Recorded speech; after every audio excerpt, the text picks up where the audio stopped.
Welcome to KNC. இன்றைக்கு நாங்கள் news பேப்பரில் வந்த ஒரு செய்தி.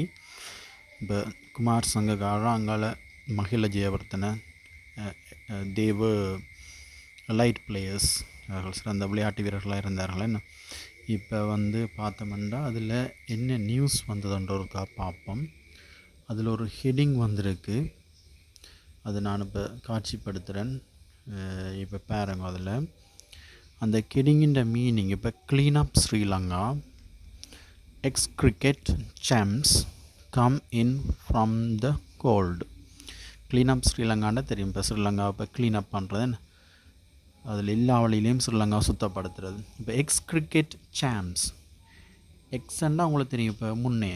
இப்போ எக்ஸ் கிரிக்கெட் சாம்ப்ஸ் சொல்கிறது முன்னைய கிரிக்கெட் வின்னர்ஸ், வெற்றியாளர்கள், சிறப்பான வீரர்கள், அதுதான் champs. Come in from the gold.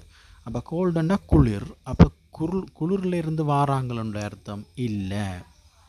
சரி, அதைத்தான் முக்கியமாக தெரிஞ்சிருக்கணும். இதெல்லாம் இடியம்ஸ்ன்னு சொல்கிறது. இதுக்கான புல்லான அர்த்தம் இருக்குது.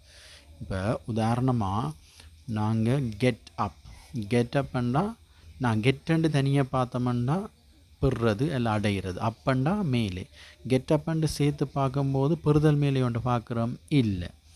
கெட்டும் அப்பும் சேர கெட் அப்புன்னா எழும்புறது. அப்போ ஒன்று சேர எழுத்து அர்த்தங்கள் மாறும். இப்போ கம் இன் ஃப்ரம் த கோல்டுன்னா குளிரில் இருந்து வருதல் என்ற அர்த்தம் இல்லை.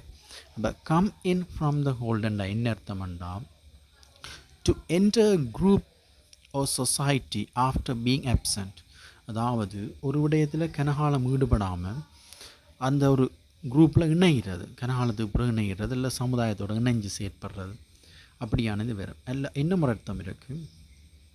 To become popular or active again, மீண்டும் பிரபல்யமாகிறது, இல்லை மீண்டும் செயற்பாட்டில் இறங்குற ஆக்டிவ்.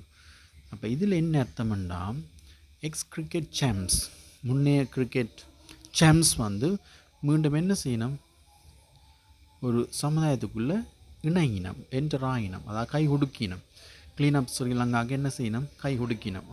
இவ்வளோ அந்த to come out of isolation, இவ்வளோ நாளும் எங்கேயோ இருந்தவேல், எங்கேயோ இருந்த இவையிலும் என்ன அனுரகுமார திசாநாயக்கு கை உடுக்கினம் என்ற அர்த்தம். அதான் கம் இன் ஃப்ரம் த கோல்டுன்றது ஒரு நியூ வேர்ட், ஞாபகம் வச்சுருக்கணும். இப்போ சரி, அதில் அதாவது to come out from isolation, அதாவது இவ்வளோ நாளும் தனிமையில் எங்கேயோ இருந்தவேல் அவையில் அதிலிருந்து வெளியில் கை குடுக்கினவன்ற அர்த்தம்.